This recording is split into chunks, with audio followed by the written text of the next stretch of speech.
নমস্কার বন্ধুরা, Bhadreswar study centre চ্যানেলে তোমাদের স্বাগতম। তোমাদের জন্য একটা দারুণ সুখবর। যারা যারা রেলওয়ে অ্যাসপিরেন্ট আছো সেই সব প্রত্যেক প্রার্থীদের জন্যই কিন্তু দারুণ একটি সুখবর, কারণ রেলওয়ে JAA রিক্রুটমেন্ট 2024, যে মানে হচ্ছে জুনিয়র অ্যাকাউন্ট অ্যাসিস্ট্যান্ট পদে নিয়োগের ব্যাপারে তোমাদের কমপ্লিট একটা ইনফরমেশান আমি দেব। যে ইনফরমেশনের মধ্যে তোমরা যেটা পাবে সেটা হচ্ছে অ্যাপ্লাই ডেট থেকে শুরু করে এখানে তোমাদের সিলেকশন প্রসেস কি, যোগ্যতা কি লাগবে অর্থাৎ কোয়ালিফিকেশন কি লাগবে, ঠিক আছে, কোয়ালিফিকেশন কি লাগবে, এজ কি প্রয়োজন, প্রত্যেকটি তথ্য অর্থাৎ A to Z সম্পূর্ণ তথ্য তোমরা এই ভিডিওর মাধ্যমে জানতে পারবে। এটি কিন্তু তোমাদের জন্য একটা দারুণ অপরচুনিটি। প্রত্যেকে স্টেপ বাই স্টেপ দেখো, কমপ্লিট ইনফরমেশন তোমরা এই ভিডিওর মাধ্যমে পেতে চলেছো। তো মূল ভিডিওতে যাওয়ার আগে প্লিজ একটাই রিকোয়েস্ট, চ্যানেলটাকে অতি অবশ্যই সাবস্ক্রাইব করে বেল আইকন অল করে রাখবে এবং ভিডিওটাতে এখনই একটা লাইক করে দাও। তো চলো মূল ভিডিওতে চলে যাচ্ছি। এখানে তোমাদের রেলওয়ে JAA রিক্রুটমেন্ট 2024, এখানে তোমরা ভ্যাকেন্সি তোমরা দেখতে পাচ্ছ যে এখানে তোমাদের ভ্যাকেন্সি 2019-এ টোটাল ভ্যাকেন্সি ছিল 3924টি, 2024-এ 4556টি মতো এক্সপেক্টেড শূন্যপদে তোমাদের নিয়োগ করা হবে। ওকে, এখানে তোমাদের যে পোস্টগুলো দেখো, এই যে আন্ডারে মানে অ্যাকাউন্ট ডিপার্টমেন্টের আন্ডারে যে দুটি পোস্ট আছে, একটি পোস্ট হচ্ছে অ্যাকাউন্টস ক্লার্ক এবং দ্বিতীয় পোস্টটি হচ্ছে জুনিয়র অ্যাকাউন্ট অ্যাসিস্ট্যান্ট। এই দুটি পোস্ট কিন্তু আছে এবং এখানে তোমাদের এজ যেটি প্রয়োজন 18 থেকে 33 বছর হচ্ছে যারা উচ্চ মাধ্যমিক পাশের যে পোস্টে আবেদন করবে তাদের জন্য 18 থেকে 33 বছর, এবং যারা গ্র্যাজুয়েশনের যে পোস্টে আবেদন করবে তাদের ক্ষেত্রে 18 থেকে 36 বছর। গ্র্যাজুয়েশন যোগ্যতার পোস্টের জন্য 18 থেকে 36 বছর। ওকে, তো এবার দেখো তোমাদের যোগ্যতা কি প্রয়োজন। যারা যারা উচ্চ মাধ্যমিক পাশ করেছো তারা অ্যাকাউন্টস ক্লার্কের জন্য আবেদন করতে পারবে, এবং যারা গ্র্যাজুয়েশন করেছো তারা জুনিয়র অ্যাকাউন্ট অ্যাসিস্ট্যান্টের জন্য আবেদন করতে পারবে।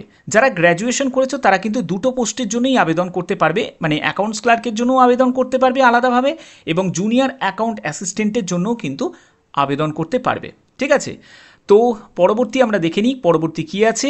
পরবর্তী হচ্ছে তোমাদের এখানে আবেদন মূল্য তোমরা জানো রেলওয়ে যেরকমভাবে অ্যাপ্লিকেশন রুল আছে সেই অনুযায়ী তোমাদের UR এবং OBC যারা মেল ক্যান্ডিডেট আছে তাদের 500 টাকা আবেদন মূল্য দিতে হবে।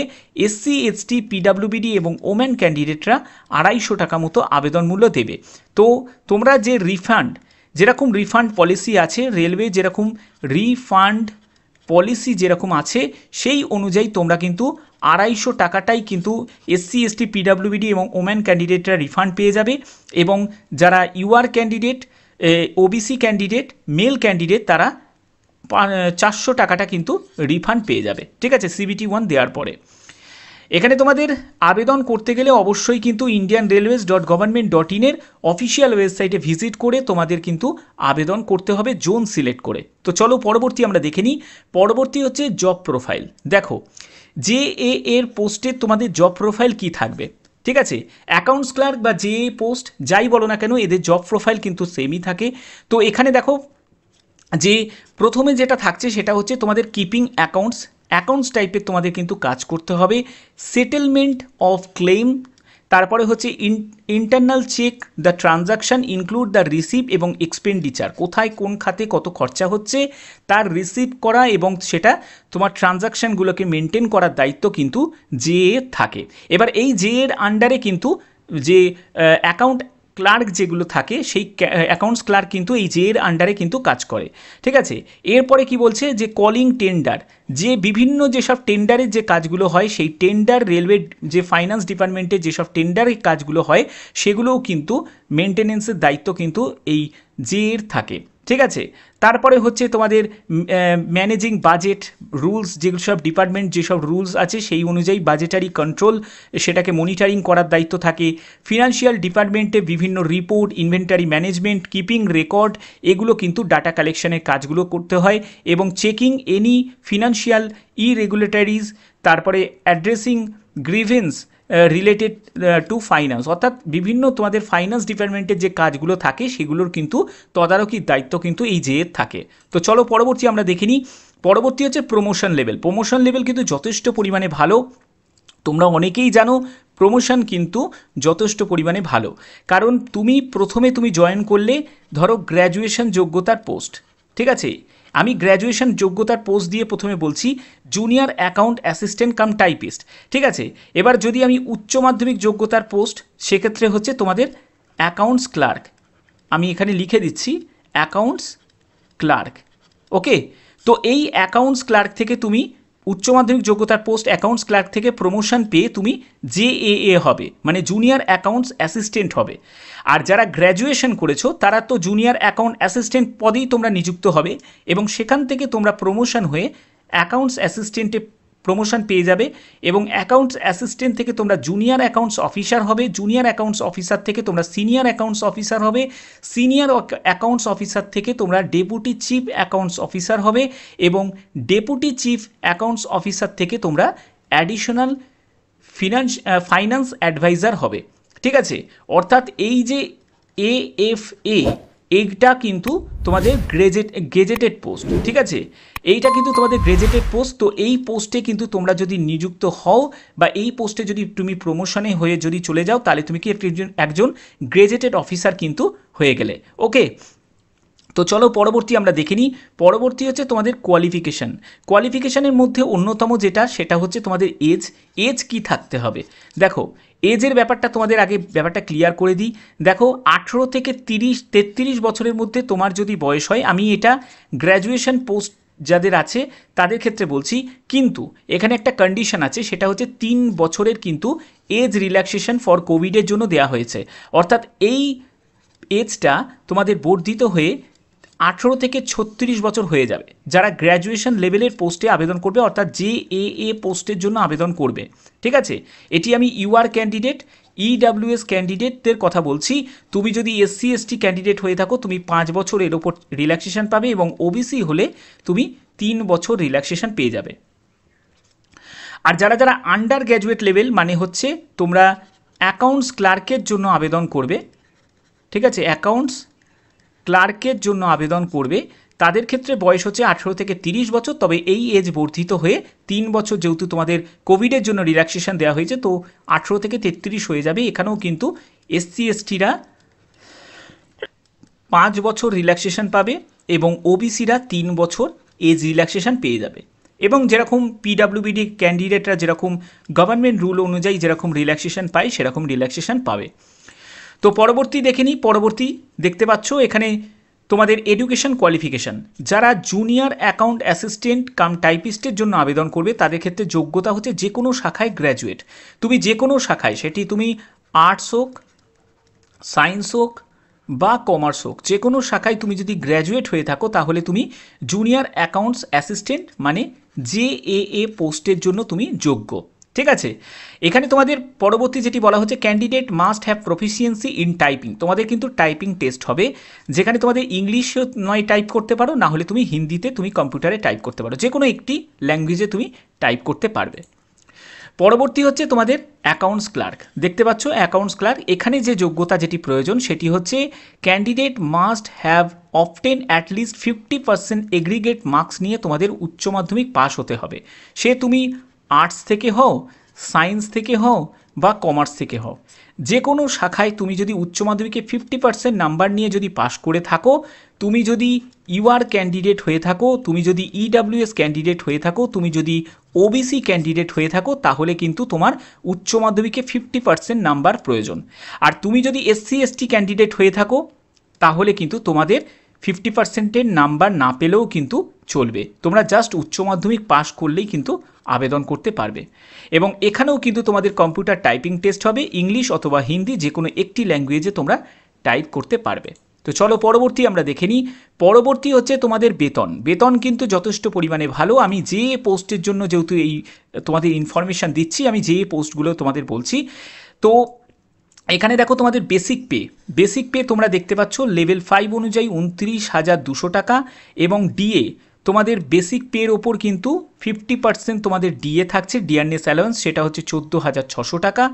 আর হচ্ছে এইচআরে যেটা পাচ্ছ 2,920 টাকা। টোটাল তোমরা জেড সিটিতে যেটা পাবে 46,720 টাকা, ঠিক আছে।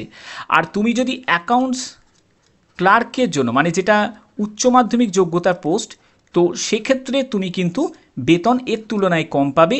সেখানে তোমরা প্রায় 34,000 টাকা মতো তোমরা বেতন পেয়ে যাবে, ঠিক আছে, যারা উচ্চ মাধ্যমিক যোগ্যতার পোস্ট অ্যাকাউন্টস ক্লার্কের জন্য আবেদন করবে। আর যারা গ্র্যাজুয়েশন যোগ্যতার পোস্ট যে জন্য আবেদন করবে তারা 46,720 টাকা মতো বেতন পেয়ে যাবে।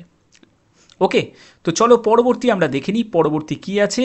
পরবর্তী হচ্ছে তোমাদের সিলেকশন প্রসেস। সিলেকশন প্রসেস হচ্ছে প্রথমে তোমাদের CBT 1 হবে, তারপরে তোমাদের CBT 2 হবে, তারপরে তোমাদের কম্পিউটার তোমাদের টাইপিং টেস্ট হবে, ঠিক আছে। এরপরে তোমাদের ডিভি মেডিকেল হবে। তো চলো পরবর্তী স্টেপ অনুযায়ী স্টেপ আমরা দেখে নেব কি কি আছে এখানে তোমাদের। তো এখানে দেখো তোমাদের প্রিলি এক্সাম তোমাকে প্রথমে বসতে হবে। এই প্রিলি এক্সামে জেনারেল অ্যাওয়ারনেসের ওপর 40 কোশ্চেন 40 মার্কসের হবে, ম্যাথামেটিক্সের ওপর তোমাদের 30 question 30 marks, general intelligence and রিজনিংয়ের ওপর হচ্ছে 30 কোশ্চেন 30 মার্কসের তোমাদের হবে, যেখানে তোমাদের 100 কোশ্চেন 100 মার্কসের তোমাদের পরীক্ষা হচ্ছে। 90 মিনিট তোমরা কিন্তু সময় পাচ্ছ, 90 মিনিট তোমরা সময় পাবে। এবং যারা PWBD যারা ক্যান্ডিডেট তারা 120 মিনিট তারা সময় পাবে, ঠিক আছে। অর্থাৎ তোমাকে কিন্তু স্পিড বাড়াতে হবে, তার জন্য কিন্তু প্র্যাকটিস বেশি করে করতে হবে। যত ভালো প্র্যাকটিস করতে পারবে তাহলেই কিন্তু এখানে স্কোর কিন্তু ভালো করতে পারবে, ঠিক আছে। তো এখানে তোমাদের ল্যাঙ্গুয়েজের ব্যাপারটা ক্লিয়ার করে দিই। ল্যাঙ্গুয়েজ হচ্ছে তোমরা বাংলাতে কিন্তু কোশ্চেন পেপারের ল্যাঙ্গুয়েজ কিন্তু বাংলাতে পেয়ে যাবে এবং আরও অন্যান্য ভাষাও কিন্তু তোমরা পাবে, ঠিক আছে। যে কোনো ভাষা তোমরা আবেদন করার সময় সিলেক্ট করতে পারবে। আর নেগেটিভ মার্কিং অবশ্যই আছে, 1/3 নেগেটিভ মার্কিং, অর্থাৎ 3টে ভুল উত্তরের জন্য প্রাপ্ত নম্বর থেকে 1 নম্বর কাটা যাবে। তো পরবর্তী যেটি থাকবে সেটা হচ্ছে তোমাদের মেন এক্সামে বসতে হবে। প্রিলি এক্সাম কমপ্লিট করার পরে তারপর তোমরা মেনের জন্য পরীক্ষায় বসবে। তো এবার দেখো মেন এক্সামে যেটা থাকছে সেটা হচ্ছে জেনারেল অ্যাওয়ারনেস 50 কোশ্চেন 50 মার্কস, ম্যাথামেটিক্সে থাকবে 35 কোশ্চেন 35 মার্কস, তারপরে জেনারেল ইন্টেলিজেন্স অ্যান্ড রিজনিং থাকবে 35 কোশ্চেন 35 মার্কস, 120 কোশ্চেন 120 মার্কসে পরীক্ষা হবে। কিন্তু সময়টা কিন্তু একই রয়ে গেল, মানে 1.5 ঘন্টা সময় 120 মিনিট, 120টা কোশ্চেন তোমাকে সলভ করতে হবে। অর্থাৎ বুঝতে পারছো, যত ভালো প্র্যাকটিস করবে, চেষ্টা করবে কোনো বাজার থেকে কোনো বই নিয়ে এসে প্র্যাকটিস করার।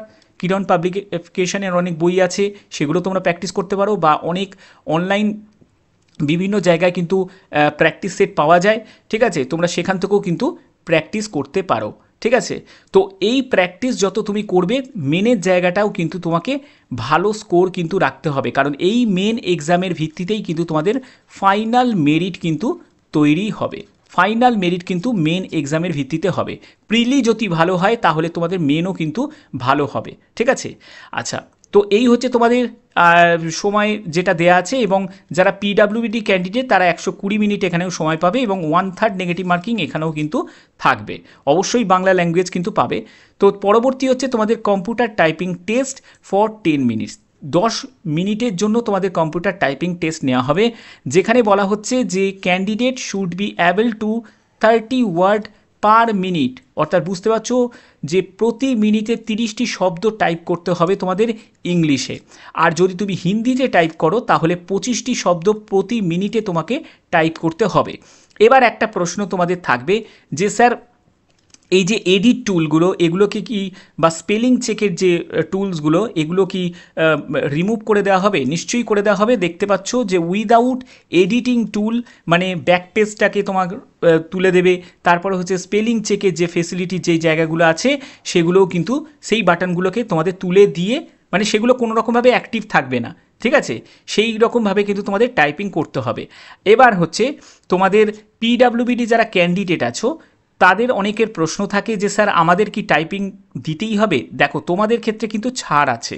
বলছে PWBD candidate can opt for the typing skill test exemption provided they the submit the exemption certificate. অর্থাৎ তোমাদের কিন্তু তার জন্য এক্সেমশন সার্টিফিকেট কিন্তু স্টিপুলেটেড যে টাইম থাকবে তার মধ্যে কিন্তু সাবমিট করতে হবে, তাহলেই কিন্তু তোমাদের পিডাব্লিউবিডি ক্যান্ডিডেটদের এই ব্যাপারে কিন্তু ছাড় থাকবে। ঠিক আছে, তো আশা করি এগুলো তোমাদের কাছে ক্লিয়ার। আচ্ছা, এরপর হচ্ছে তোমাদের যে মেডিকেল স্ট্যান্ডার্ড হচ্ছে সবথেকে লো ক্যাটাগরি মেডিকেল স্ট্যান্ডার্ড হচ্ছে এই C2 ক্যাটাগরি মেডিকেল স্ট্যান্ডার্ড। একদম নির্দ্বিধায় থাকো, না তোমার কালার ব্লাইন্ডনেস টেস্ট হবে, ঠিক আছে, কালার ব্লাইন্ড টেস্ট হবে না, তোমার কোনো ফগ টেস্ট হবে, ঠিক আছে, না তোমার কোনো বাইনোকুলার টেস্ট হবে, ঠিক আছে।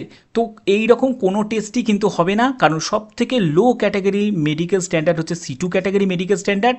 এখানে বলছে ডিস্টেন্স ভিশন 6/12, মানে একটি চোখে 6/12, এবং একটি চোখে যদি তোমার দৃষ্টিশক্তি নাও থাকে তাহলেও কিন্তু চলে যাবে, মানে তাহলেও হবে, কোনো অসুবিধা কিন্তু নেই।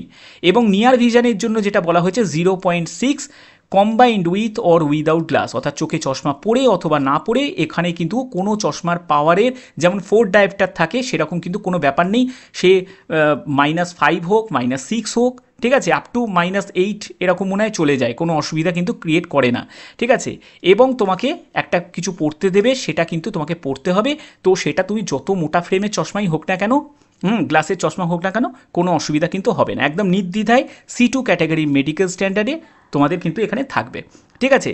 তো পরবর্তী আমরা দেখে নিই পরবর্তী কী আছে। পরবর্তী হচ্ছে তোমাদের এক্সামিনেশন ফিজ, যেটা তোমাদের অলরেডি আমি ক্লিয়ার করেছি যে 500 টাকা মতো এক্সামিনেশন ফিজ, এটা কিন্তু UR ক্যান্ডিডেট, EWS ক্যান্ডিডেট এবং যারা OBC মেল ক্যান্ডিডেট তারাই দেবে, ঠিক আছে। এবং 400 টাকাটা পরবর্তী সময় তোমরা রিফান্ড পেয়ে যাবে, এবং 250 টাকাটা দেবে PWBD female candidate, transgender, ex serviceman, SC ST minority community, আর হচ্ছে ইকোনমিক্যালি ব্যাকওয়ার্ড ক্লাসেস, তারাই কিন্তু 250 টাকাটাই কিন্তু পরবর্তী সময় রিফান্ড পেয়ে যাবে। তো এই হচ্ছে তোমাদের সম্পূর্ণ ব্যাপারটাকে তোমাদের ক্লিয়ার করলাম।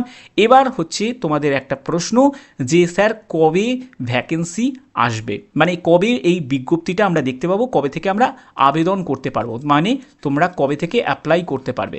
অ্যাপ্লাই ডেটের ব্যাপারটা তোমাদের কাছে ক্লিয়ার করি, সেটা হচ্ছে এই মাসেই এর বিজ্ঞপ্তি কিন্তু প্রকাশিত হবে। জুলাই 2024-এর মধ্যেই কিন্তু তোমাদের শর্ট নোটিফিকেশান প্রকাশিত হবে, যেটা NTPC-র মাধ্যমে তোমরা দেখতে পাবে। NTPC-র মধ্যেই কিন্তু এই পোস্টটা কিন্তু ইনক্লুডেড থাকে, 12 পাস পোস্ট এবং তোমাদের গ্র্যাজুয়েশন যোগ্যতার পোস্ট, যেটা তোমাদের ইনক্লুড থাকবে, ঠিক আছে। তো এর জন্য প্রস্তুতি কিন্তু নিতে থাকো, কারণ এই পোস্টে কিন্তু অনেকেই টার্গেট করে থাকে যাদের মেডিকেল উইক আছে, এবং যারা পিডাব্লিউবিডি ক্যান্ডিডেট প্রত্যেকে কিন্তু এই পোস্টগুলোর ওপর কিন্তু টার্গেট করে থাকে, কারণ অনেকেই চায় যে অফিসিয়াল টাইপের কাজ করব, তাদের জন্য এটা কিন্তু আইডিয়াল একটা পোস্ট। তো আশা করি তোমাদের ব্যাপারটা সম্পূর্ণ ক্লিয়ার করতে পেরেছি। যদি ভিডিওটা ভালো লাগে, যদি ভিডিওটা ইনফরমেটিভ লাগে, কারণ এরকমই ইনফরমেটিভ ভিডিও সবসময় তোমাদের ভদ্রেশ্বর স্টাডি সেন্টার প্রোভাইড করে থাকে, যদি ভিডিওটা ভালো লাগে অতি অবশ্যই ভিডিওটাতে একটি লাইক করবে, বেশি করে শেয়ার করবে এবং সাবস্ক্রাইব করে বেল আইকন অল করে রাখবে। তো এখনের মতো এইটুকুই, টাটা।